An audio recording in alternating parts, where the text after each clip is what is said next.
College football's final weekend could set a clear playoff field and mdash, or leave a train wreck. College football's championship weekend has come to mean two things: 1. Plenty of teams are taking home some hardware. 2.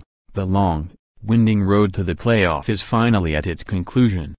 Before we break down the possibilities, let's map out the schedule of all this weekend's nationally televised games. Friday, December 1st. Saturday, December 2nd. The playoff selection committee's chore for noon Sunday, when it will release its rankings that determine the 4-team field, could turn out to be incredibly easy. It's possible it will have 4 conference champions out of the Power 5 leagues with either 0 or 1 losses. Another possibility is a giant train wreck featuring 4 Power Conference champions with multiple losses. There are 12 teams worth looking in on at this stage, and only 8 of them have a realistic chance to land a spot in the national semifinals. Just 5 can feel secure they are in full control of their fate come Saturday. Shake-up atop college football playoff rankings has Alabama on outside looking in win and Clemson. The defending national champions will meet Miami in the ACC title game, and a third consecutive conference title will get the job done for the Tigers, 11-1.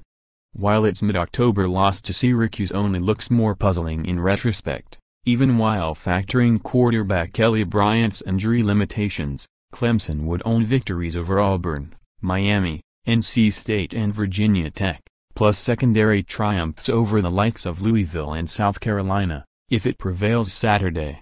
Few could argue the Tigers' inclusion. Oklahoma. The Sooners would probably be all set for the playoff if the Big 12 didn't insist upon chasing the ghost of 2014. Instead, it added a conference title game roughly a nanosecond after it was allowed to do so, and Oklahoma, 11-1, now must defeat Texas Christian a second time to earn a playoff berth.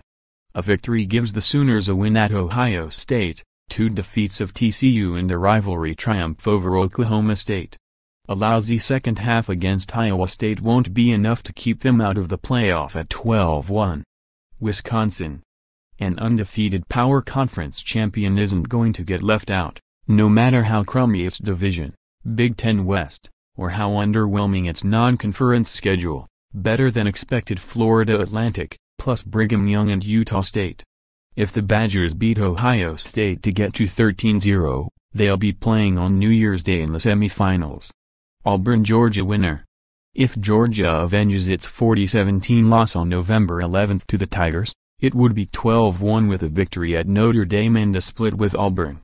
That's more than Alabama can claim. More on the Crimson Tide later, and it should be enough for the Bulldogs to hopscotch Nick Saban's team as well as Auburn.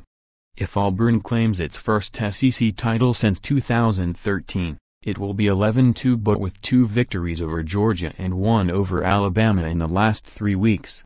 Those teams were a combined 22-0 against non-Auburn competition. The Tigers would be the first 2-loss team to earn a playoff spot in the event's 4-year history, but their 14-6 defeat at Clemson in September warrants more clemency than any stumble on the board. You might notice that comes out to exactly 4 teams. A Clemson-Oklahoma-Wisconsin trifecta on Saturday greatly reduces the selection committee's headaches. Win and maybe in Miami.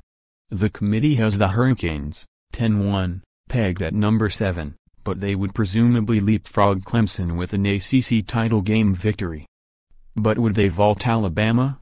Would they maintain their modest edge over Ohio State if the Buckeyes beat Wisconsin? Bottom line, the Hurricanes are far from out of it.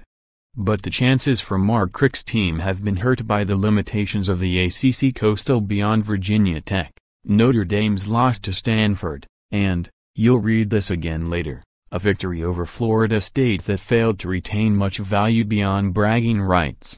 If Miami gets left out at 11-1, it will have its Black Friday no-show at Pittsburgh to blame. Ohio State. With a victory over Wisconsin, the Buckeyes would become the most polarizing team under discussion. Ohio State, 10-2, was manhandled at home by Oklahoma and demolished, 55-24, at Iowa in what was clearly the Super Bowl for a 7-5 Hawkeyes team. The Buckeyes only played 6 bowl-bound teams, the Badgers make 7. Can an emphatic victory, perhaps not of the 59-0 variety, but a plenty convincing one, generate some recency bias in favor of Urban Meyer's team? There's also this quandary: if things get chaotic, what justification is there for an 11-2 Ohio State team to earn a spot over an 11-2 Oklahoma team it was thumped by on its own field? This much is certain: life gets measurably easier for the committee if Ohio State takes a third loss. Needs help but can't help itself. Alabama. The committee dropped the